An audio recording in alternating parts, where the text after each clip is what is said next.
Ahoy, me hearties! Welcome aboard the podcast Wandering DMs. I be Captain Paul. I be Captain Dan, and talk like a pirate day be upon us once again. These scurvy dogs have fouled the seas of D&D since the first, and we'll make them turn up their secrets or walk the plank. All that and more be on this day's episode of the Wandering DMs.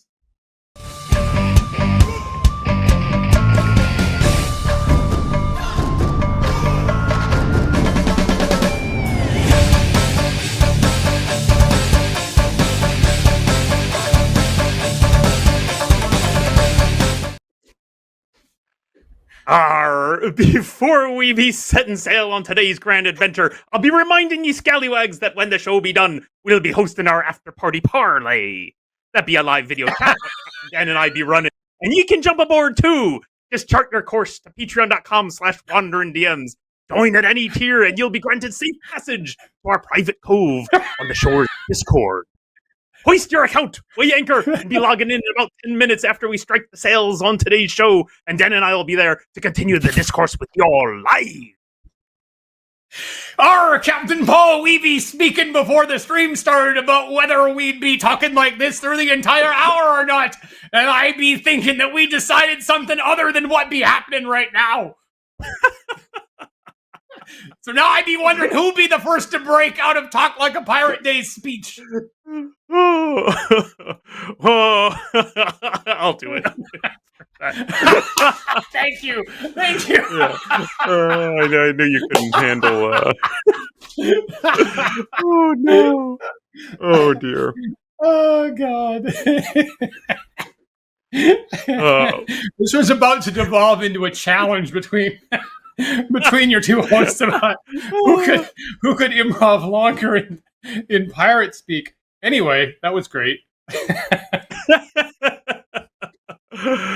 Okay, Dan, this is your topic. Where are we going with this crazy thing?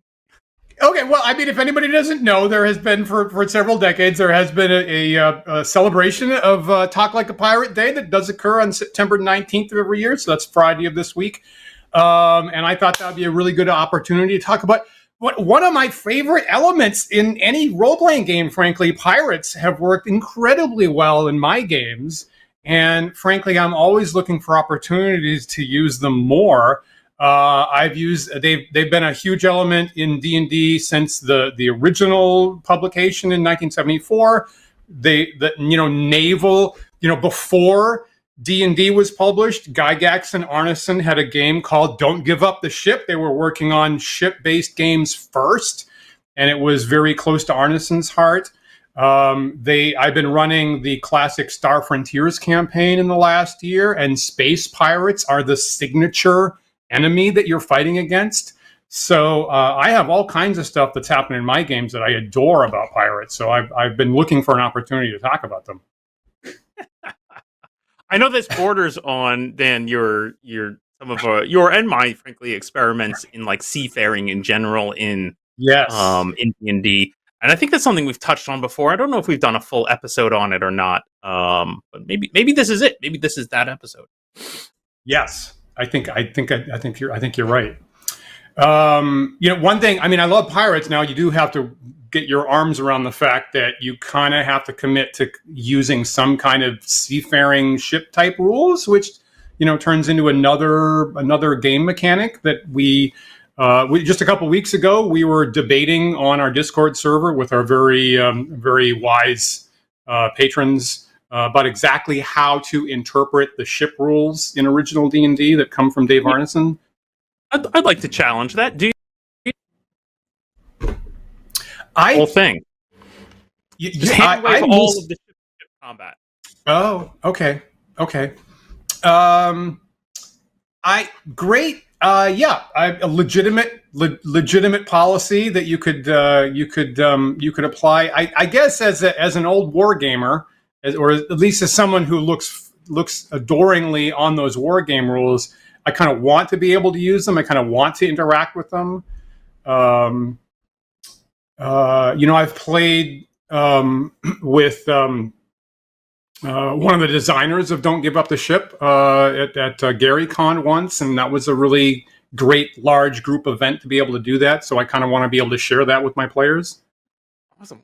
Okay, so I have a couple of examples. Maybe we're going down a slightly different alley than pirates here. Yeah, you're right. But so for example, my very first ever horror game that I wrote is called Gentlemen of the Wardroom, and it's not specifically about pirates, but it is about Age of Sail. You're on a British naval ship, the same period, right? Same kind of setting. And when I originally wrote that, I tried to have a whole bunch of rules about how the ship is steered and what ship-to-ship combat looks like, and how Yeah. different players can field sort of very specific roles within ship-to-ship combat. And the problem is that I find like those kind of mechanics can kind of eclipse the rest of the game, right? Yeah. They take a lot Yeah. of space. They're totally different. It's very much like, say, domain style play in D&D, right? Where it Totally. can kind of take over. And like if your goal is to role play as pirates or ship-faring folks in general, like you may be sacrificing that by coming into by trying to pull in this whole like mechanical how does ship combat work.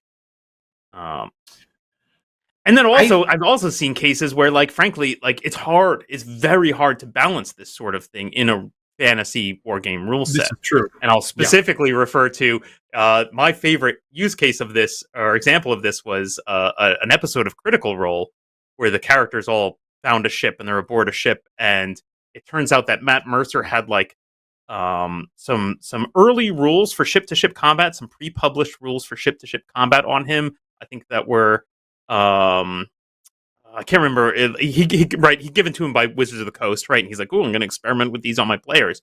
And just immediately, one of them casts a high level clerical spell that obviates the entire need for ship to ship combat, right? Some kind of like control watery type spell or something like that. That just and he's just like, "Oh well," and he chucks the rules, just moves on with the game because he's like, "Yep, you solved the entire thing with one spell." No, I guess we're not doing that. Now, good for him for being flexible, right?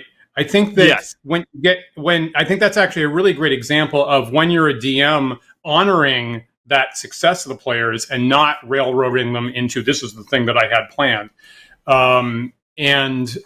So good for him. I will say that I feel like when you start, I think that the ship type stuff, particularly in D&D, is actually a pretty good opportunity of an introduction to domainy type things. So the limited, as you progress from dungeon to maybe wilderness, the limited constricted situation. If I've got a ship, I'm going to have to get some crew members to man it.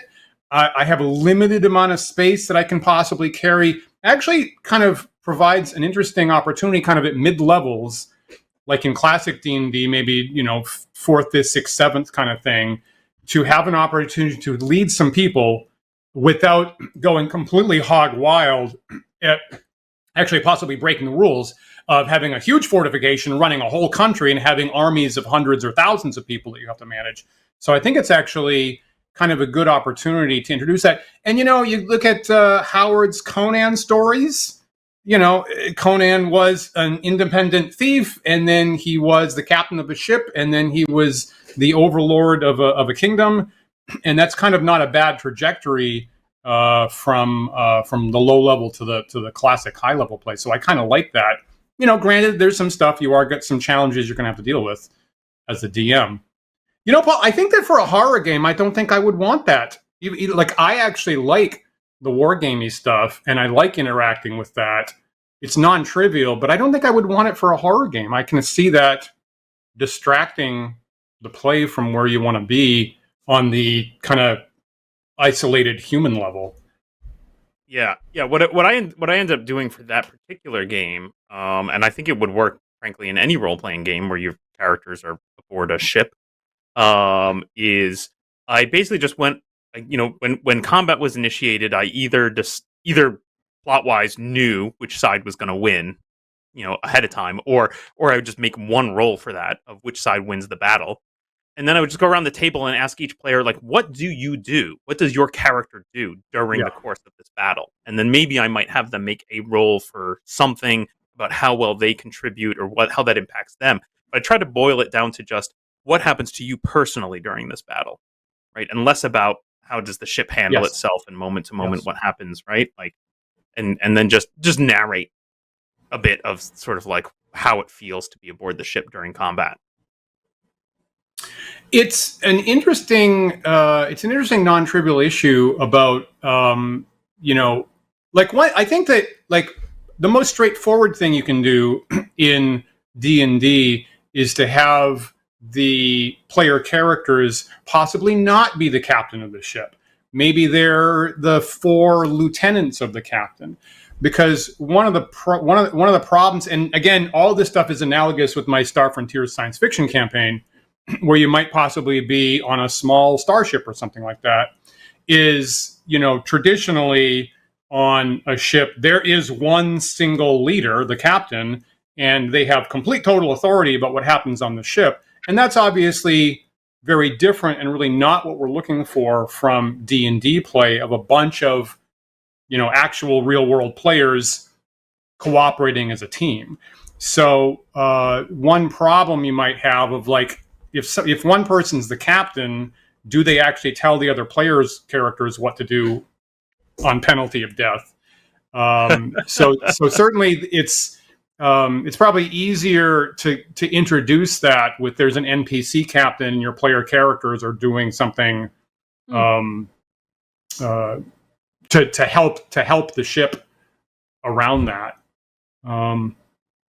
You mean more in a case of like we're playing a standard D&D game where like we've hired or paid for passage or otherwise negotiated our way aboard a ship, but we are not even members of the crew. We are a third party. It could. I mean, I was actually thinking more they were members of the crew and they're like the first mates. Like you could have 4 or 5, lieutenants would be kind of reasonable. So without any one of them being in charge.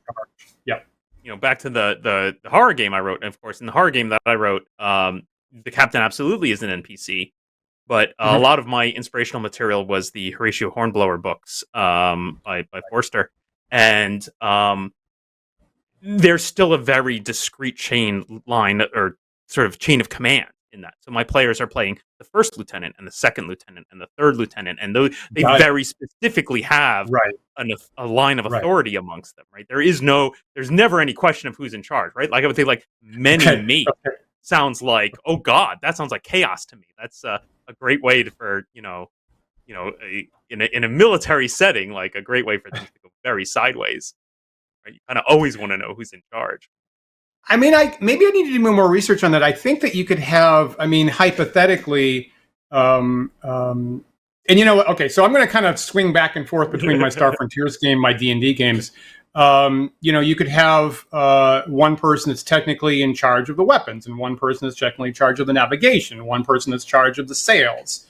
And we do that in both those games. I think that that's not completely outrageously unrealistic, and gives some equity to the player characters. Now, with the horror game, I like the fact that there's this built-in tension between I can give you orders and you're supposed to follow it, is actually a nice piece of tension. I think maybe in a slightly longer-term D&D game, I wouldn't want exactly that. I think I could be crazy. Yeah. So at that point, like, don't make them lieutenants, right? Make them NCOs, right? You're the master of sail.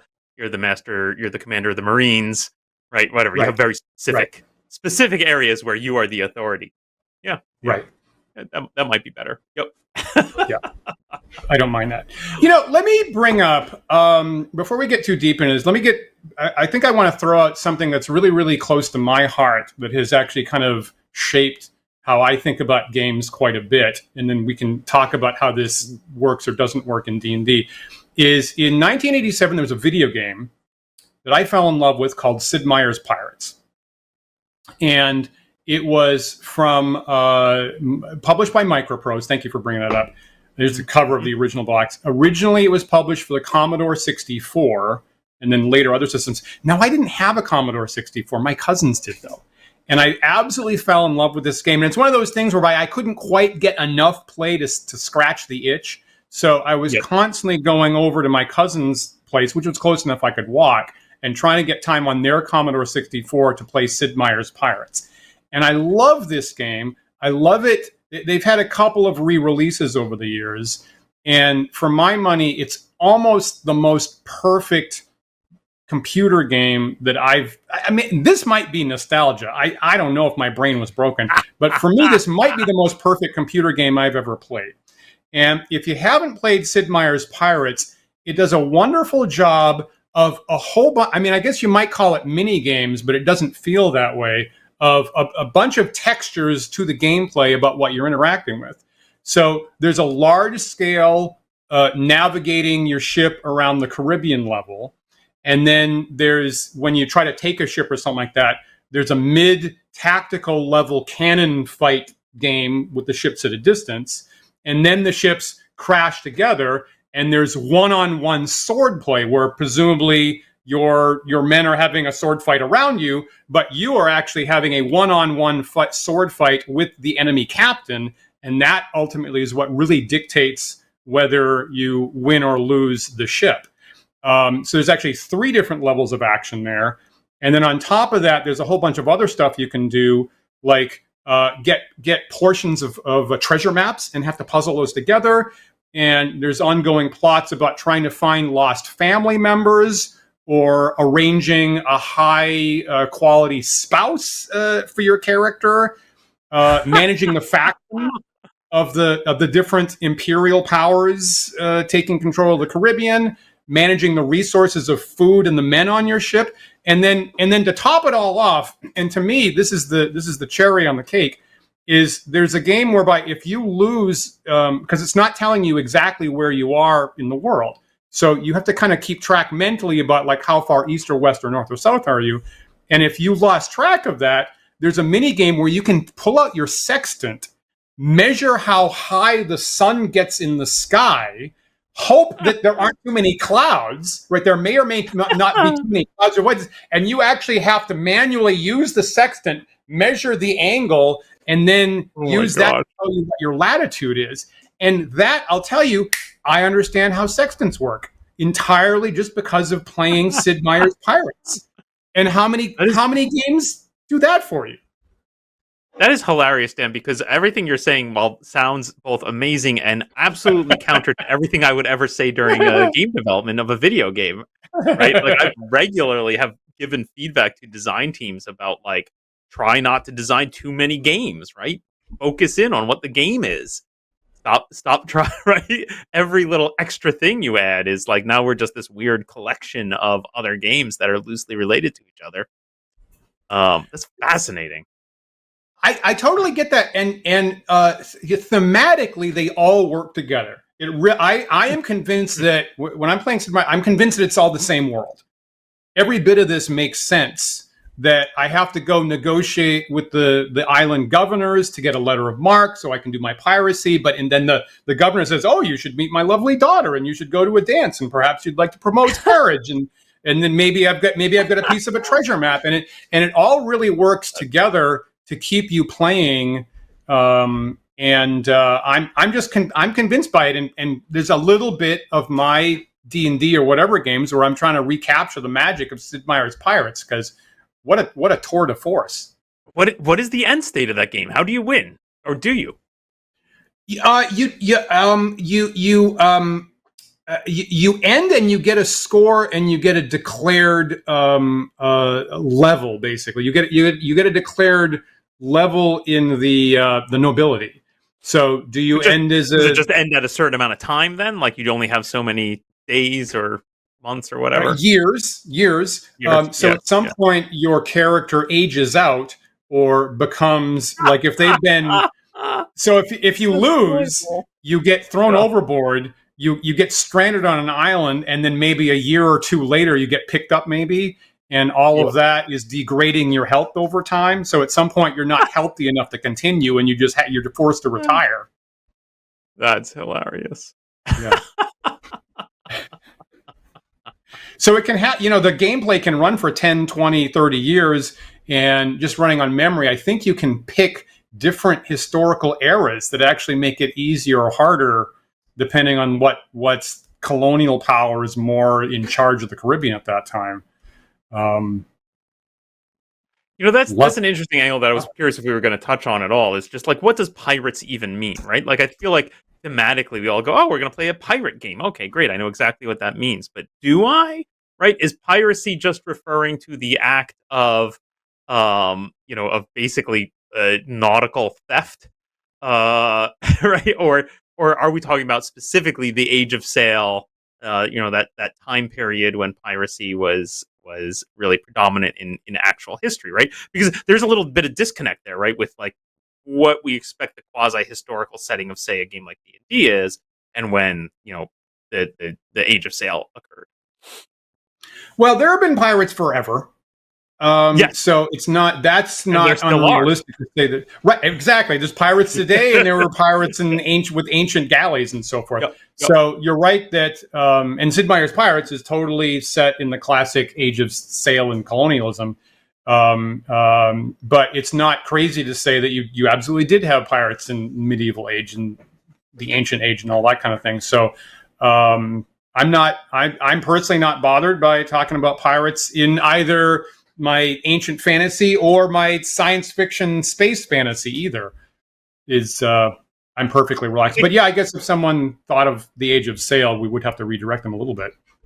There's certainly, anytime I've sat down and been like, I want to play an RPG and I want it to be based on pirates, my brain immediately doesn't go to like, oh, we're going to play D&D plus, be on a ship. Mm-hmm. It goes into like, oh, I'm going to find a game that is about Age of Sail piracy. Right. So, for example, I have some history with the Pirates of the Spanish Main game, produced by Pinnacle, as a setting for Savage Worlds. I think this came out around like 2004, 2006. Interestingly, in conjunction with WizKids, because if you remember around that time period, they also had this very unusual trading card game based on piracy. If you remember that, right? It was kind of a weird. I'll just show some images. So it sold like a trading card game, right? It came in blister packs like this, is what you saw on the screen here, and you would collect them. They were definitely cards, but the cards actually punched out, and you built little 3D ships out of them. And then so it was kind of like a war game, but kind of like a trading card game. Yeah. Honestly, my favorite thing about this game was, of course, the silly little ships, and I was always trying to figure out how do I take a role-playing game and introduce ship-to-ship combat using these little ships. Totally. Yeah. I almost got it for the same reason. I didn't actually acquire this, but I was looking at it for possibly the same reason. When this game kind of died its natural death, as many collectible card games did, right? It kind of went through a boom and a bust period. As it was dying, I think I remember going onto eBay and just buying a massive quantity of them. Just to say, like, great, now I have an army of cardboard ships if I ever need them. Nice. How much did you use that? Almost none at all.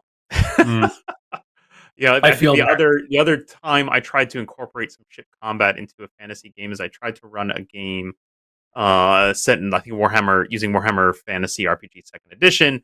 And then there was a Warhammer game that came out called Dreadnought, which was also a naval combat game set in the Warhammer universe. And so I tried to steal pieces, right? The board was, of course, this beautiful cloth thing that you would spread out on your table of an ocean, right? And it came with like really nice little plastic boats. So I try to use that. But again, I always felt like every time I've done this, I feel like I'm fighting against which game am I trying to play here? Am I playing a role-playing game or am I playing a war game? Like they just don't mesh together. They take away from each other. The focus becomes unclear. It's a tough thing. Tricky. It's much like all my complaints about domain play. Yeah, it's tricky. Now, I have had some success in convention games. Let's look at what's in the original D&D text. And partly, I think it'll be funny, and we'll come back to what you were just talking about, Paul. So I think it'd be funny to look at the text for the original D&D entry of Pirates, which has the red dot on it. Okay, and so remember, kids, original D&D was really curt. So this is the entire entry for Pirates is one line. And what it says here in original D&D Volume 2 in the box set with the monsters it says Buccaneers. Buccaneers are water-going bandits in all respects except composition of the forts. And then you get percentages for how many swordmen versus crossbowmen there are. And then it says Pirates. Pirates are the same as Buccaneers, except they are lined with chaos. So Buccaneers are neutral. Pirates are chaotic. That's the difference between the two. That's totally it. And to be clear, when they're referring back to bandits here, which has a slightly larger entry, you're going to run into 30 to 300 of them. Mm-hmm. And then they're going to have a certain percentage of higher level characters leading them. So you're likely going to have an 8th, 9th level fighter as the leader. A percentage chance for having a 10th or 11th level magic user, I think, and possibly a high level cleric. And then those characters can possibly have magic items.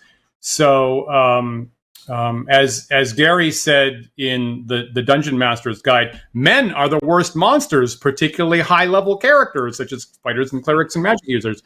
So they're potentially pretty dangerous, like particularly at mid-level, because you have top-level leaders with magic items and enormous numbers.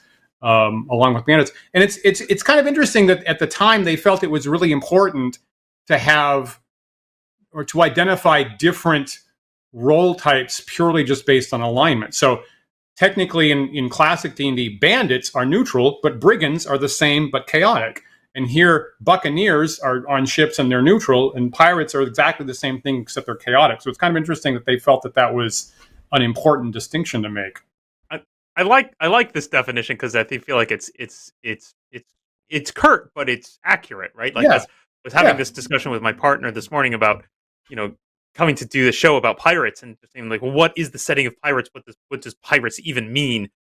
And she asked me, well, aren't they just gangs on the water? I'm like, yeah, basically. Yeah. yeah. Waterborne gang. Yeah. And then if we pull up the and then original D&D comes with relatively extensive rules for naval combat. And when I first got original D&D at a fairly late time frame, I was really jazzed. That they had this level of detail. I shouldn't have been too surprised because Dave Arneson loved naval stuff. Again, Gary and Dave had done the prior Don't Give Up the Ship game. And some of this is so we were kind of debating where this comes from. Some of this is sort of converted from Don't Give Up the Ship a little bit, which again is a different time era. But you have very specific movement capacities for different types of ships and galleys and sailed warships and stuff like that. You've got these rules that most of us don't care for the Ord movement. And then, as Disparel was saying in the chat a little bit, I'm going to read the playing area paragraph. It says, for movement purposes, a 1 to 1200 scale models can be used, so a playing area about the size recommended for aerial combats will suffice, which is really big. And it says, for play involving boarding and melee, it will be necessary to prepare deck plans scaled to the size of figures used, or maybe counters. And so you see that there are these, there is this built-in 2-level play. So you have the ship level play, which is this table we're looking at, that basically has to be done at the level of chainmail mass combat and scale. And then there's more detail on a later page. And then when the ships crash together, you have to switch to man-to-man combat using D&D, where every figure is one single person. So you do have this clear scale switch that you need to grapple with in the original rules, and that can be challenging. I've made that work successfully, but it is a difference at the ship scale. You don't actually see individual player characters, so you definitely have to work as a team at that level, and then switch to this boarding action where everybody's a separate character.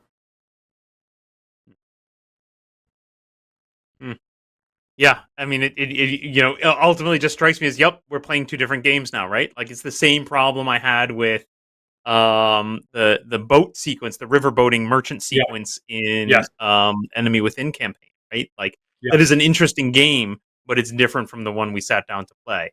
And everyone, I think, has to be on board with, like, we're going to switch context between what game we're actually playing. They do have to be on board. Yeah. Ha ha! Literally. Okay. But pull up. So I have. If you pull up my photo from the table where I did my Corsairs of Madero game. So at least for a couple, I think I've maybe run this twice. This is a convention game I call Corsairs of Madero, which is sort of my watery version of outdoor spoliation. If you've ever heard us talk about that. So I'm trying. Part of it is an experiment to actually see how well the original D&D rules actually work. And so this convention game, you can actually see that I've switched. Is I have some little ships. I have some little ships near the top of the photo, and that was the result of the tactical play where I think 3 merchant ships were being chased by 2 pirate ships. And then they have successfully crashed together. And then I put down these larger maps of the man-to-man action from the boarding right next to it. And I have a whole, just like they said, I have some miniature figures, and to represent every single separate person on them, I have a whole bunch of counters I'm using from my battle system set. So, and for what it's worth, I've got the ships reversed in my zoom in. So the bottom 2 zoom in ships are actually the top 2 tactical ships. I think I put one down first, and then I didn't have space for the other one. So it was. It worked. I thought it was interesting play. I mean, there was interesting stuff that at the navigational level, like things that I didn't expect. Like I randomly roll a flock of Pegasi fly by. The player characters use charm launcher. They capture them and then say, "Can we train the Pegasi to carry flying fighters?" I'm like, okay, we're gonna try. Let's make some rolls, and they had successful rolls. And so by the end of the 4-hour session, by accident, we had a fantasy aircraft carrier going, whereby they would a flock of their flying fighters would peel off to attack the ships to begin with. And I was like, I did not expect that in this session, but managed to get that working to my amazement. Now, the one piece of feedback that I got, so we've got 2 levels. Right, we've got the tactical, like you're in sight and maybe you're in range to shoot with magic spells or crossbows, and you also have the boarding action. The thing that Sid Meier's has that we don't have here is a long-range chase situation. And I had one of my players say, I'm a big fan of Horatio Hornblower, and I thought there were going to be these like day-long chases. Can you catch up, or do you dive into a fog bank or something like that? And so that's a 3rd level that we don't have in classic D&D that some of the players were itching to interact with that we don't have. So I had some players saying, I wish there was a third level of play here that we don't have. And I feel like that's the level where you're really going to struggle to keep the whole table engaged, right? Because you've got a whole group that's on a single ship, right? And how much control can they all, like, ultimately it's one ship. We're just moving. Only one person can ultimately choose the direction or change things, right? Let's think, it is something that I honestly struggle with when putting characters that are, again, in charge of a ship. If you have some other captain directing it, that's one thing. But if you have the characters in charge of a ship, maybe we should put it up to a vote, I guess. Maybe it's not realistic, I guess, but, or maybe it is actually for pirates. But maybe the best thing we can do is have the table put it up to a vote about where to navigate next, possibly, as far as the strategic decisions go. Didn't you have some of that strategic element in this game where they were deciding like which places to sail between and what what cargo or what targets to go? Were they pirates, or were they just trying to be transport cargo and being attacked by pirates? Were the pirates the good guys? They were okay. Technically, they were privateers. So there were 2 kingdoms engaged in a war, and as is actually the case, you can get a legal contract from your royalty that says you are officially recognized as a legal, privateer. It's piracy, except that you have a contract that says on at least one side you're recognized that that's okay. So you're officially authorized to go seek ships of the enemy, take them, bring them back, and then get their sell them as a prize. Still, Yeah. it's still in the U.S. Constitution today, kids. It's actually one of the very few things the president is actually authorized to do, to give letters of marque. So be on the lookout for that. So this is, and this gets into this part of what I was trying to get at before of like, what is the setting of piracy, right? Like, yes, we can adapt it to any specific time period. Sure, there are pirates today. There were pirates, in the ancient world. Uh, but I feel like we do often, when we think of piracy as a genre, if you will, of storytelling, we do tend to think of this as the Age of Sail. I think because of this situation where you have multiple superpowers who are in open conflict with each other, who each have their own navies that are perhaps underpowered, and thus they are inclined to create this system of privateering, right? Where we're going to say, yes, we will give you a letter of marque so that you can legally go attack ships from these other countries, right? So you need multiple large political powers who are willing to do these kinds of deals with the gangs on the ocean. Otherwise, it just becomes, right. If you don't have that setting, right, I think it just becomes, oh, we're just thieves who happen to own a boat. Okay, from the perspective of player characters acting as pirates, I totally hear that. Yes, I totally hear that. Now, I will say that so there I was looking for opportunities to have the player characters control a ship, warlike ship. I will admit, so more often, I think pirates are certainly presented as the enemies in our classic role-playing games, and in those cases, talking historically, that can be a result of very weak kingdoms. So if you have kingdoms that are kind of broken apart, they don't have good policing, they don't have good security, then frequently you'll have piracy pop up sort of to take advantage of that. And you're kind of one step away from Viking raids. And there are certainly examples around Britain and Ireland in the medieval period, when the kingdoms were kind of weak, of piracy popping up and possibly having their own towns, and possibly having coming pretty close to governmental structures to take advantage of a power vacuum. So I think it can pop up in the situation where we have possibly powerful kingdoms warring against each other, but also very weak kingdoms where there's a power vacuum. So to my mind, I think both of those are possible situations. Let me pose this question to you again. This is from the perspective of, I want to play a pirates game, but in my D&D campaign, right? I think one of the interesting things about like historical piracy, right, is you have they're massive ships, right? They require a lot of crew to man, a lot of skilled labor, right? A lot of folks, some very specific, experts, right? Like you got your master of sail, you probably have your master of the guns, right? Who knows all about the gunpowder and how the cannons work, et cetera, et cetera. All these people working together on essentially what is this own little, community, nation, power, whatever, right? The ship goes out there. It's got a captain who's clearly the leader. And once it's out there in the ocean, it's not really, governed by any political power. It is its own entity in the world, if you will.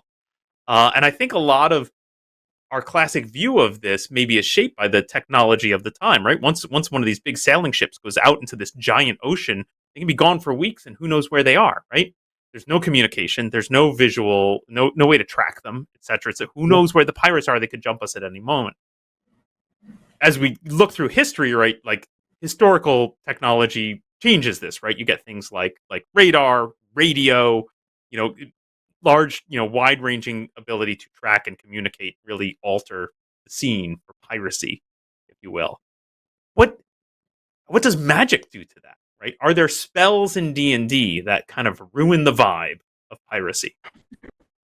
Or are there spells you would want to alter or change for your D&D pirates game? I think my video. Can you hear my voice okay? The internet is out to get us. Pirates of the interwebs are. Apologize, everybody. I'm gonna quickly check here.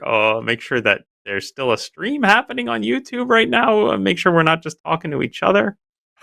But Paul, I enjoy just talking to you. It's not, even if that's what we're reduced to, that's still a good time for me. Yeah. Really. Yeah. It looks like it's still going. I think we should just run the rest of the show here and hope for the best. Let me transition a bit and talk about my Star Frontiers campaign, because pirates are definitely the primary opposition for most of it. And the Star Frontiers, this science fiction game from the makers of D&D in 1983, came out of the box with the beginning of a trilogy of adventures, and called the Volturnus campaign that I've been running for about a year and a half now.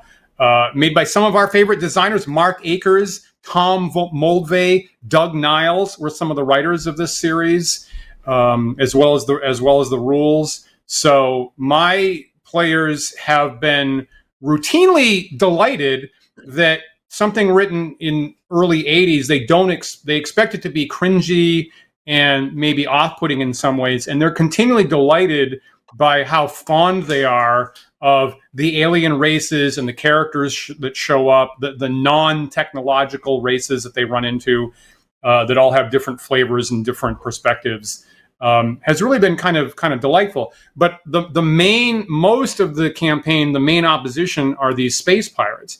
And there's a new planet that's just been discovered, and before any kind of legal exploration happens, these space pirates have already gotten there. They've set up illegal mining operations, and when the player character's exploration vessel gets there, the very first thing that happens is it gets invaded.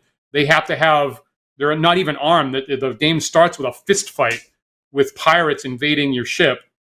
The ship gets blown up.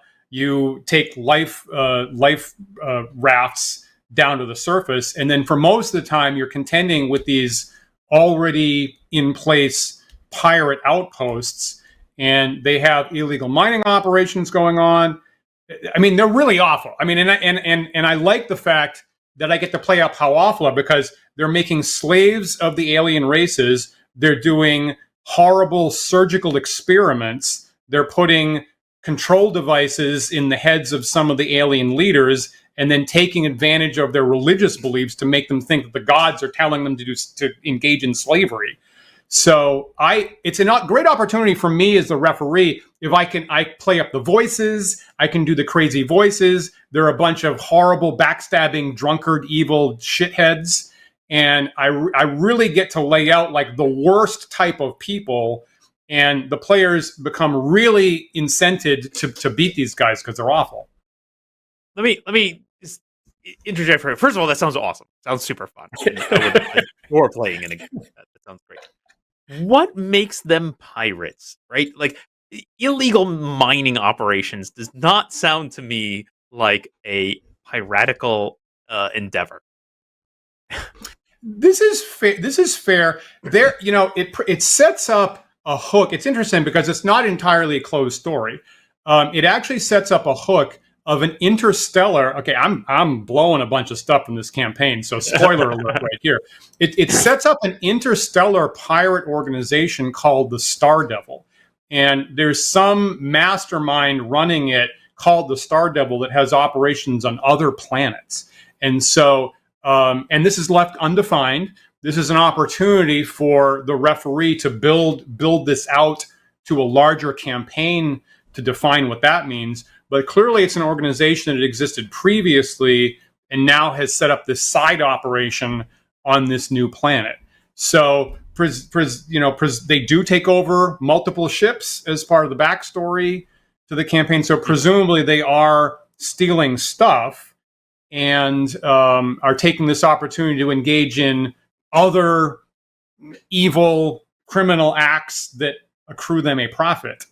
So that's how they're engaging on this new undiscovered world up until now.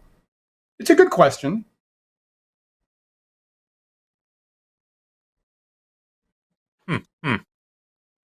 Like my brain is just spinning on like what is even the definition of piracy now, right? Because of course we talk about like in the modern day we talk about taking software, making illegal copies of software is piracy.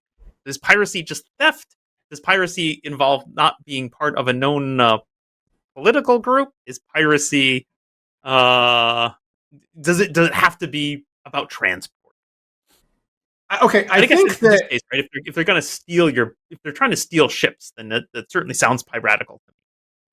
yeah, and they have to have ships to get to this new planet and then suck out the resources and take it someplace, and they have to sell it on the black market someplace because they can't be on the up and up. So I think that when you are whatever the formal definition is, when you're operating in this hazy, at best illegal or semi-legal area, there's going to be a whole lot of cloudy other acts around the edges. So for what it's worth, I was just listening to a historian speak about private. So I'm from the state of Maine, as some people know, and a historian talking about privateers operating off the coast of Maine around the War of 1812.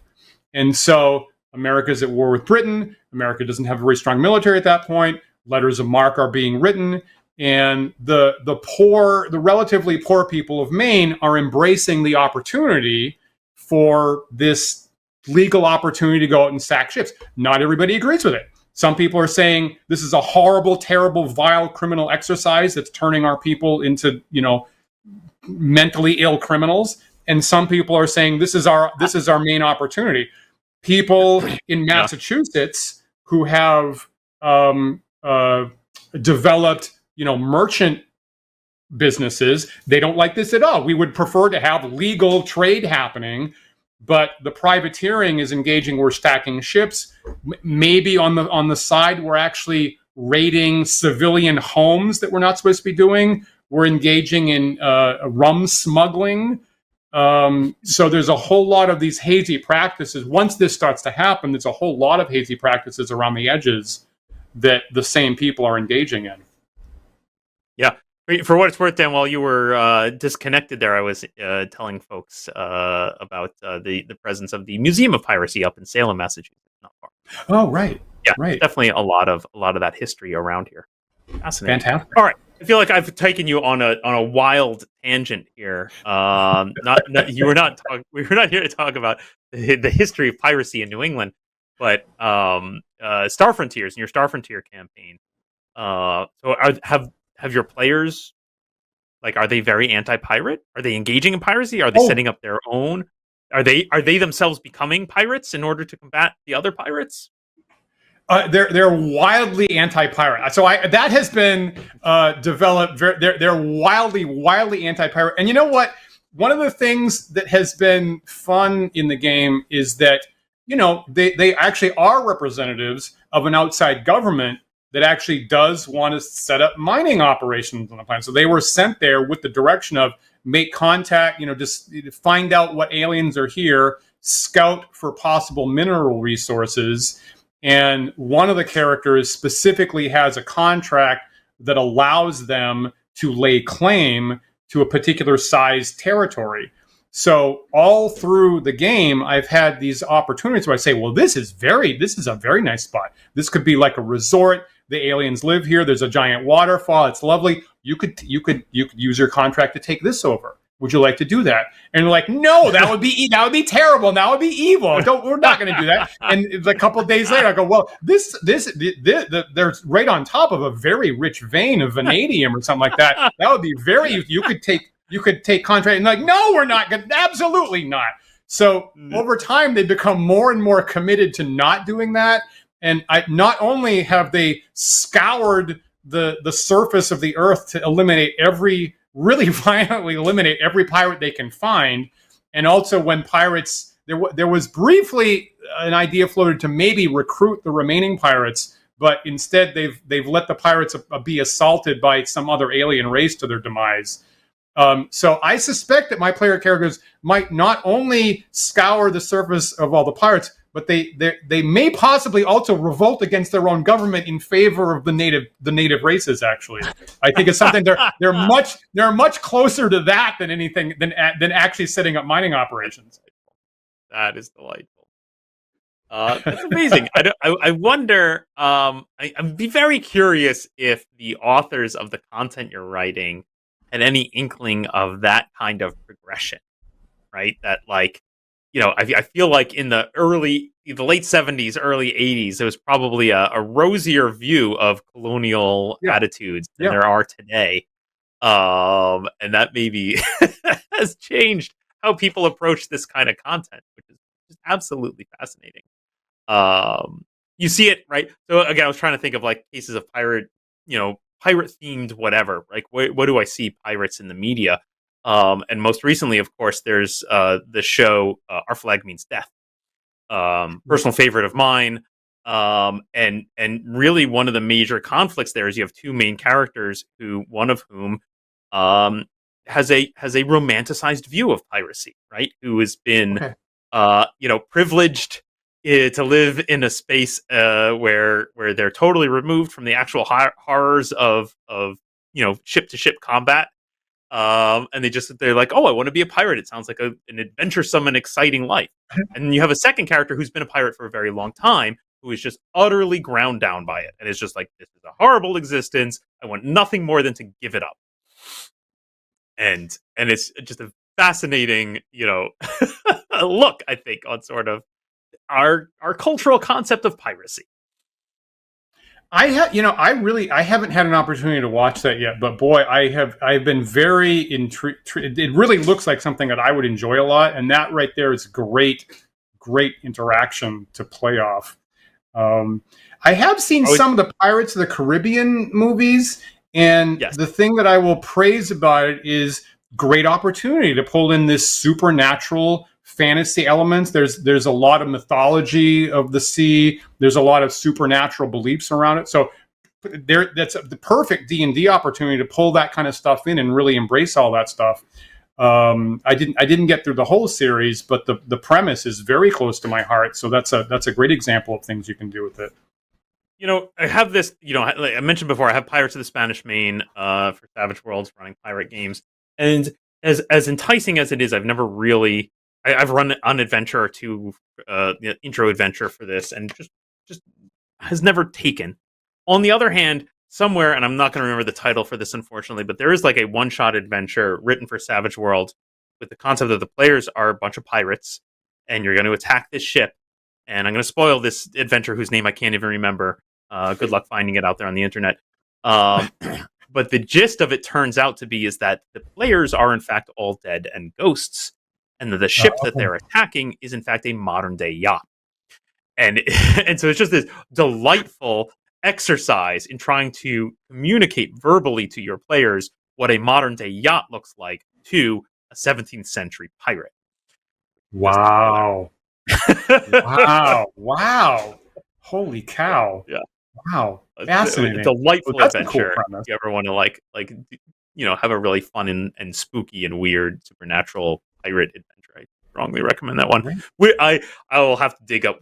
It's unfortunately just on the tip of my memory of where the hell this adventure even comes from. I'm pretty sure. That sounds great. Dan, we're out of time. What? Do you have any final thoughts on piracy in D&D?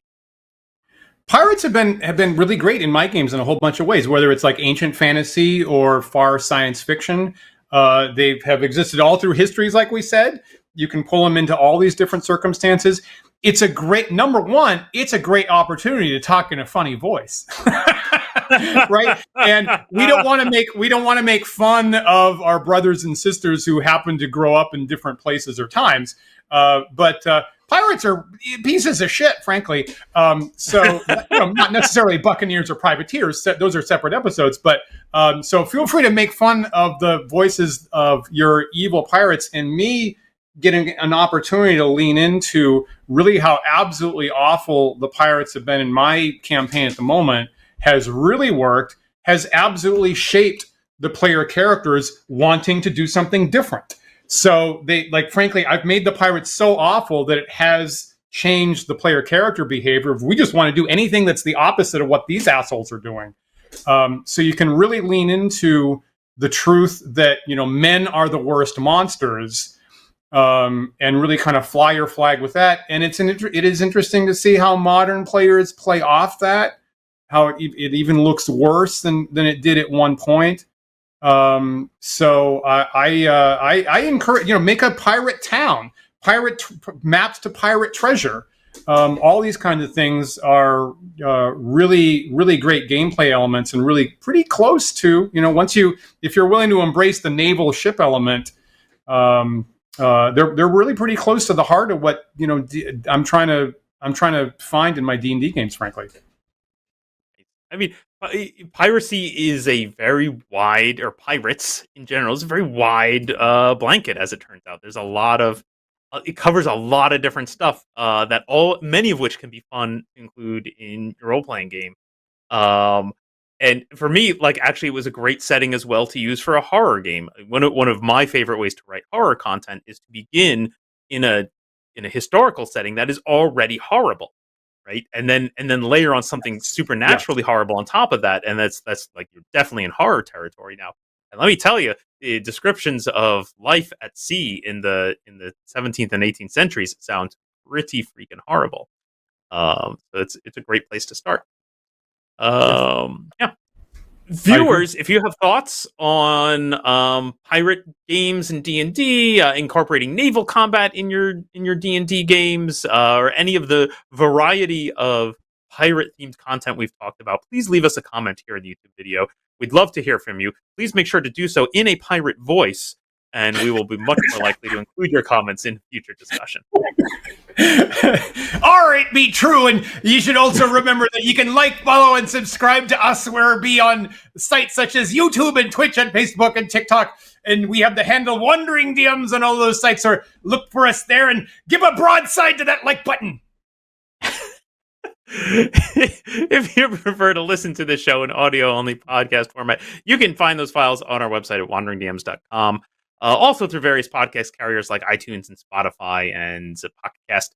If you're listening to the show right now on a site that provides the ability to do so, please rate and review our show. A 5-star review is huge for us and helps other people on the site that you're using find us, and we really appreciate it. And our patrons be virtuous fellows, I say. And if you'd like to join them, you should visit patreon.com/wanderingdms. For every tier gets you access to our Discord server, where people be talking like a pirate all the time this week, up to Talk Like a Pirate Day. And so we'll be there for our live after chat in approximately 10 minutes if your sundial be working properly. And also we'll be back next week. We have a couple special guests lined up in the near future, and we have planned Luke Gygax will be here for a new project that caught our eye. We're very interested in talking to Luke next week, so hope you'll join in for that.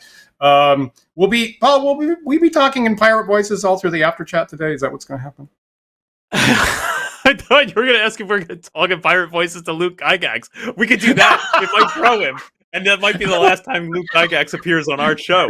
So I'm going to recommend not in that case. We'll see what happens in the after chat, though. Okay. All right. We'll see. We'll bounce it. We'll kick it around. Well, don't forget, we are live every Sunday at 1 p.m. Eastern Time as the crow flies. So please join us again next week for another thought-provoking discussion. We'll be seeing you then.